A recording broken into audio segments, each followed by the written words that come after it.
For today's video, gagawa ko ng pocket toast chicken nuggets. So, meron akong nuggets, egg, toast, breadcrumbs, lettuce, oil, mayonnaise, and the dressing for the salata.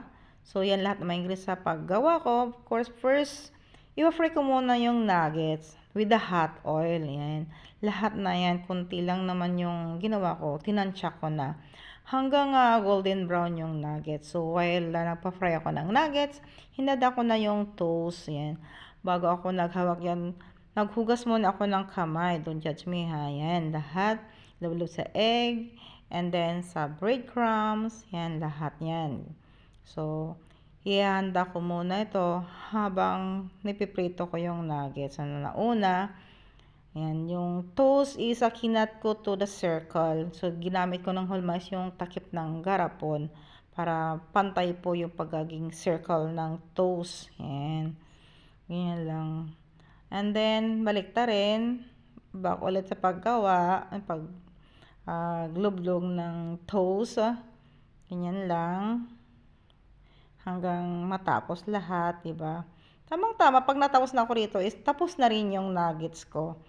Ayan, sisit aside ko na kasi tapos na golden brown na tansyado, diba? Ayan, then next naman yung toast. Ayan. So, ipiprito ko hanggang golden brown lang naman yung toast. Sa slow fire lang. Hindi pwedeng malakas yung apoy mo, susunog at mabibigla. Ayan. Lahat yan. Isa-isa. So, isang palayok lang, 4 lang may lagay ko eh. Ayan.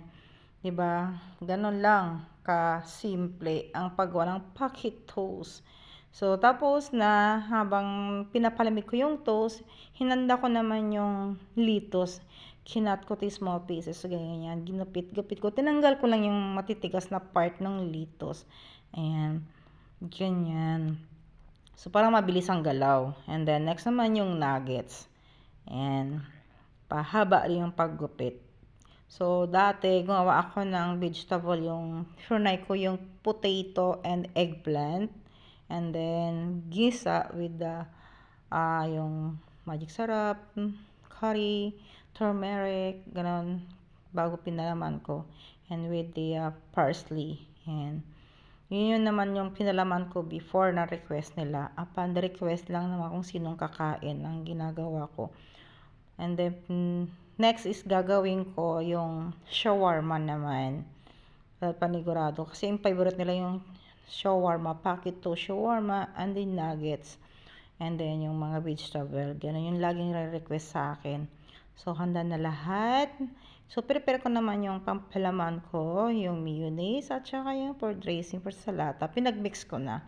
At depends on nyo kung ano yung gusto nyong lasa na ipapalaman. Okay lang naman. Yung ketchup, okay din. So, yan naman ang medyo nasasarapan sila. Kaya yan. And then, ganyan lang. Pinalaman ko muna yon sa gilid ng gilid. And then, nilagay ko yung lettuce and the yung nuggets. Ayan. Diba?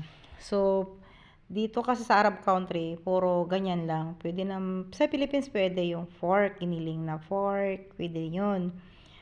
Dito kasi yung laham na giniling, ginawa ko na before. Then, yung, yung pipino, with lettuce.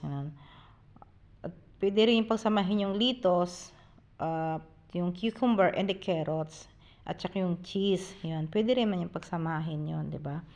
It depends on you kung paano nyo lang pasarapin yung pocket toast, di ba?